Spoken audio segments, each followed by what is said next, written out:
Hi friends, എല്ലാവർക്കും നമസ്കാരം. Easy വ്ളോഗ്സിലേക്ക് എല്ലാ പ്രിയപ്പെട്ട കൂട്ടുകാർക്കും സ്വാഗതം. നമ്മൾ ഇന്ന് വാഴത്തട കൊണ്ടുള്ള ഒരു റെസിപ്പിയാണ് നോക്കാൻ പോകുന്നത്. നാരുള്ള വിഭവമാണ് വാഴത്തട. വളരെ ഹെൽത്തി ആയിട്ടുള്ള ഒരു ഫുഡാണ്. പക്ഷെ നമ്മൾ പലർക്കും വാഴത്തട, തോരൻ ഇതൊക്കെ കഴിക്കാനായിട്ട് വളരെ ബുദ്ധിമുട്ടാണ്. വാഴത്തട കൊണ്ട് എന്തുണ്ടാക്കിയാലും കഴിക്കാനായിട്ട് ബുദ്ധിമുട്ടാണ്. പക്ഷെ ഈ ഒരു രീതിയിൽ കറി വെച്ച് കൊടുക്കുകയാണെങ്കിൽ എപ്പം പ്ലേറ്റ് കാലിയാവും എന്നുള്ളത് നമ്മൾ നോക്കുകയേ വേണ്ട. നമ്മൾ ഇന്ന് തയ്യാറാക്കാൻ പോകുന്ന റെസിപ്പിയുടെ പേരാണ് വാഴത്തട കുഴമ്പ്. ഈ വാഴത്തട കുഴമ്പ് എങ്ങനെ തയ്യാറാക്കണമെന്ന് നമുക്കൊന്ന് നോക്കിയാലോ? അതിനു മുന്നേ അതിന്റെ സാധനങ്ങൾ എന്തൊക്കെയാണെന്ന് പരിചയപ്പെടാം. വാഴത്തട കുഴമ്പ് തയ്യാറാക്കാനായിട്ട് ഞാനിവിടെ വാഴത്തട നന്നായിട്ട് കഴുകി വൃത്തിയാക്കി അതിന്റെ നാരൊക്കെ കളഞ്ഞതിന് ശേഷം കട്ട് ചെയ്തെടുത്തിട്ടുണ്ട്. ഈ ഒരു വണ്ണത്തിലും നീളത്തിലും വേണം നമ്മൾ കട്ട് ചെയ്തെടുക്കാനായിട്ട്. ഇതാണ് കറക്റ്റ് അളവെന്ന് പറയുന്നത്. ഇതൊരു ചെറിയ ബൗള് വാഴത്തട ഉണ്ടാവും. പിന്നെ വേണ്ടത് അരമുറി തേങ്ങയാണ്.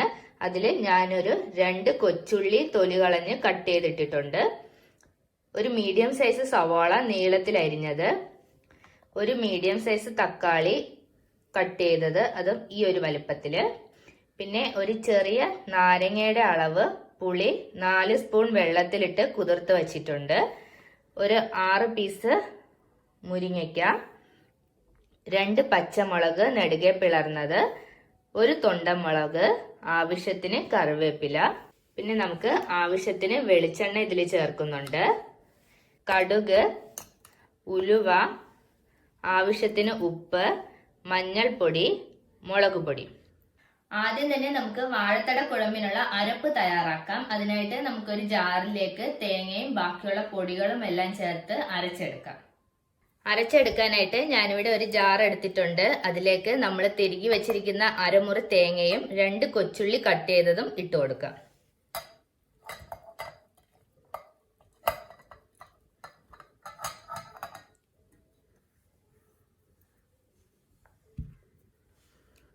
ഇനി നമുക്ക് ഇതിലേക്ക് ഒരു വലിയ സ്പൂൺ മുളക് പൊടി ചേർത്ത് കൊടുക്കാം. പിന്നെ നമുക്ക് എരിവ് നോക്കിയതിന് ശേഷം ചേർക്കാം. തേങ്ങയും മുളക് പൊടിയും കൂടി നന്നായിട്ട് നമുക്കൊന്ന് അരച്ചെടുക്കാം. നല്ല മഷി പോലെ അരയേണ്ട, ഒരു കൊത്ത് കിടക്കുന്ന രൂപത്തിൽ. അതായത് നല്ല മഷി പോലെ അരയേണ്ട ആവശ്യമില്ല. ജസ്റ്റ് ഒരു കൊത്ത്, നമ്മൾ നൊത്തോലി മീനിനൊക്കെ അരച്ചെടുക്കത്തില്ലേ, അതുപോലെ ഒരു കൊത്ത് പരുവത്തിൽ നമുക്കിത് അരച്ചെടുക്കാം.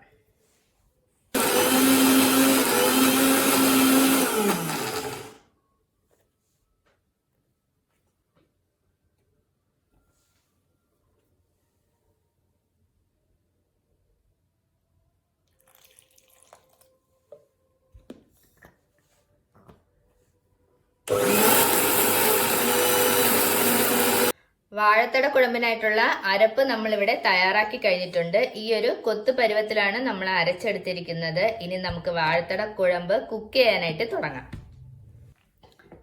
വാഴത്തട കുഴമ്പ് വയ്ക്കാനായിട്ട് ഞാനിവിടെ ഒരു ചട്ടിയാണ് എടുത്തിട്ടുള്ളത്. ഇതിൽ വയ്ക്കുന്നതായിരിക്കും കുറച്ചുകൂടെ ടേസ്റ്റ് കൂടുന്നത്. അപ്പൊ നമുക്ക് ചട്ടി വെച്ച് ഫ്ലെയിം ഒന്ന് ഓൺ ചെയ്ത് കൊടുക്കാം.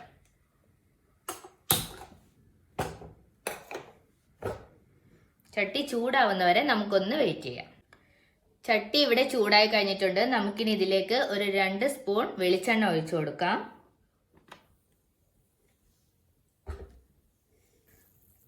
വെളിച്ചെണ്ണ ചൂടായി വരുമ്പോഴത്തേനും നമുക്കിതിലേക്ക് ഒരു 1/4 സ്പൂൺ കടുകിട്ട് പൊട്ടിക്കാം.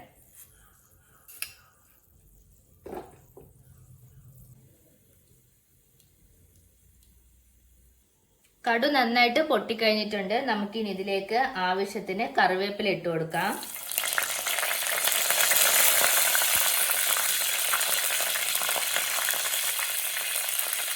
അതിനോടൊപ്പം തന്നെ നമ്മൾ അരിഞ്ഞു വെച്ചിരിക്കുന്ന സവോള ചേർത്ത് ഒന്ന് നന്നായിട്ടൊന്ന് വഴറ്റി കൊടുക്കാം.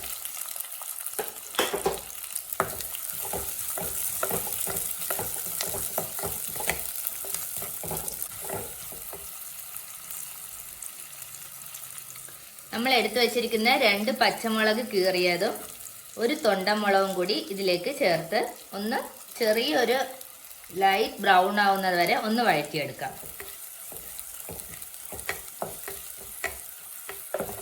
സവോളയുടെ കളറ് ചെറുതായിട്ട് മാറി തുടങ്ങിയിട്ടുണ്ട്. നമുക്ക് ഈ സമയത്ത് ഉലുവ ചേർത്ത് കൊടുക്കാം. ഞാനിവിടെ ഒരു 1/4 സ്പൂൺ ഉലുവയാണ് ചേർത്ത് കൊടുക്കുന്നത്. ആദ്യമേ ചേർക്കുവാണെങ്കിൽ ഉലുവ കരിഞ്ഞു പോവും. അതുകൊണ്ടാണ് നമ്മൾ ഉള്ളി ചെറുതായിട്ട് മൂത്തതിന് ശേഷം ചേർത്ത് കൊടുക്കുന്നത്. ഇതും കൂടി ചേർത്ത് നമുക്കൊന്ന് വഴറ്റി കൊടുക്കാം.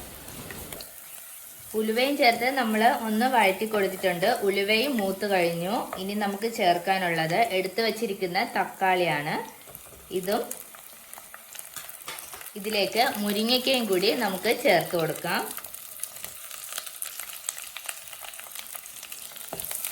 ഇത് രണ്ടും കൂടി ഒന്ന് ചെറുതായിട്ട് വഴറ്റി കൊടുക്കാം.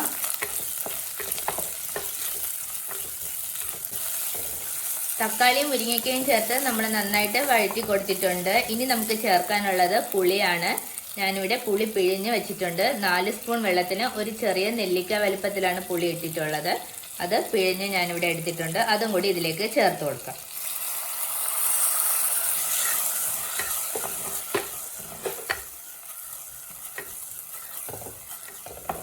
ഇതിൽ കൂടി തന്നെ നമുക്ക് ആവശ്യത്തിന് വെള്ളവും ചേർത്ത് കൊടുക്കാം. ഞാനിവിടെ ഒരു 1/2 ഗ്ലാസ് വെള്ളം ചേർത്തിട്ടുണ്ട്.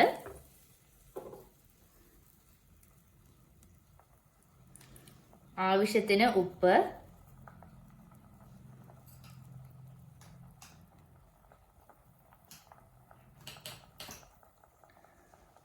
ഒരു പിഞ്ച് മഞ്ഞൾപ്പൊടി,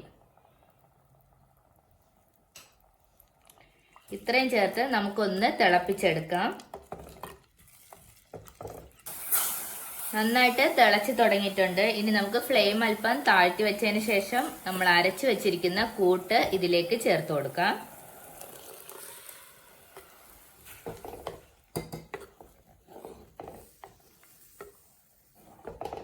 ആവശ്യത്തിന് വെള്ളം കൂടി ഇതിലേക്ക് ഒഴിച്ച് നമുക്ക് ചേർക്കാം.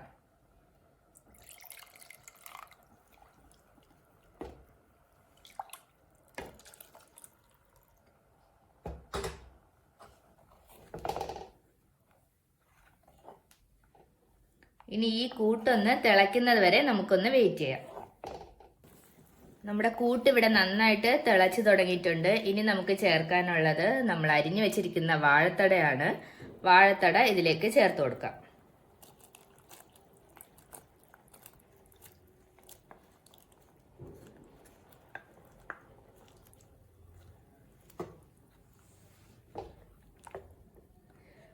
നന്നായിട്ട് ഒന്ന് ഇളക്കി നമുക്ക് വാഴത്തട വേവാനുള്ള വെള്ളവും കൂടി ഇതിലേക്ക് ചേർത്ത് കൊടുക്കേണ്ടതുണ്ട്. ഞാനിവിടെ ആദ്യം തന്നെ വാഴത്തട വേവാനുള്ള വെള്ളവും കൂടി ചേർത്താണ് വച്ചിട്ടുള്ളത്.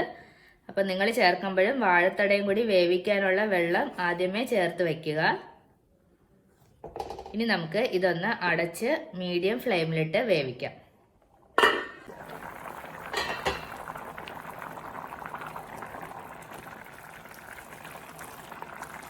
നന്നായിട്ട് തിളച്ച് വരുന്നുണ്ട്. നമ്മുടെ വാഴത്തടയും വേവാൻ തുടങ്ങിയിട്ടുണ്ട്. പകുതി വേവായിട്ടുണ്ട് ഇവിടെ തന്നെ. നമുക്കൊന്ന് അടച്ച് വെച്ച് ഒരു 2-3 മിനിറ്റും കൂടി ഒന്ന് വേവിച്ചെടുക്കാം. നമ്മുടെ വാഴത്തട കുഴമ്പ് റെഡിയായോ എന്ന് നോക്കാം.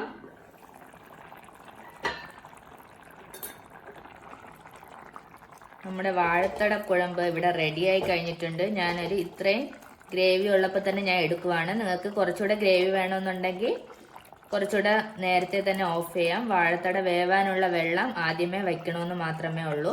എനിക്ക് ഇത്രയും ഒരു കട്ടി മതിയാവും. വാഴത്തടയൊക്കെ നന്നായിട്ട് വെന്ത് കഴിഞ്ഞിട്ടുണ്ട്.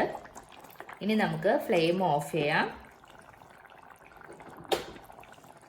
ഓഫ് ചെയ്തതിന് ശേഷം 1 സ്പൂൺ വെളിച്ചെണ്ണ കൂടി നമുക്ക് ഇതിലേക്ക് ഒഴിച്ചു കൊടുക്കാം.